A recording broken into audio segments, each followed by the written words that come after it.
Bonjour à tous, aujourd'hui nous allons voir comment lire et construire un diagramme circulaire. Tout d'abord, on a posé une question dans la classe. Quelle est votre activité préférée parmi les trois proposées, le sport, la lecture ou les jeux vidéo? Nous avons au total 36 élèves dans cette classe. Dans le sport, nous avons 18 élèves qui ont préféré le sport, 9 élèves qui ont préféré la lecture et 9 élèves qui préfèrent les jeux vidéo. Il va falloir tracer un cercle. Et pour tracer ce cercle, on va bien placer le centre du cercle avant, puisque c'est ce qui va nous permettre de faire nos différents secteurs.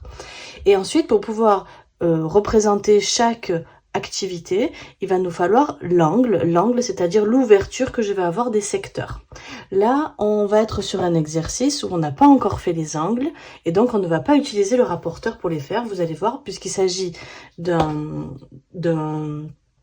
des angles qui vont être très simples à tracer.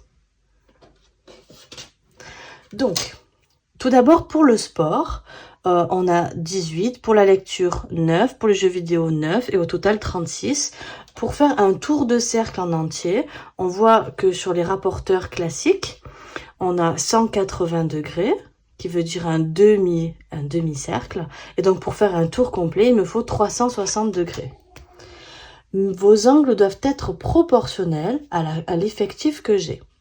Et donc, je vais chercher par combien je dois multiplier mon total pour avoir mon angle total.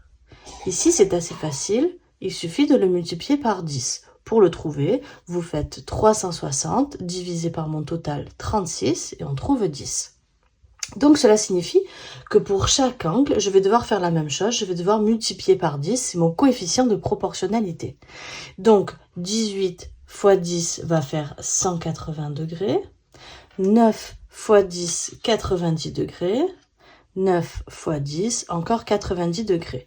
Maintenant, pour représenter mes différents secteurs, je vais commencer par tracer n'importe quel rayon. Puis, je vais tracer donc 180 degrés, c'est-à-dire un demi-cercle. Un demi-cercle. Je vais le représenter ici et je vais avoir les élèves qui ont fait du sport. Ensuite, 90 degrés. 90 degrés, c'est un angle droit. Je place bien mon équerre au centre du cercle.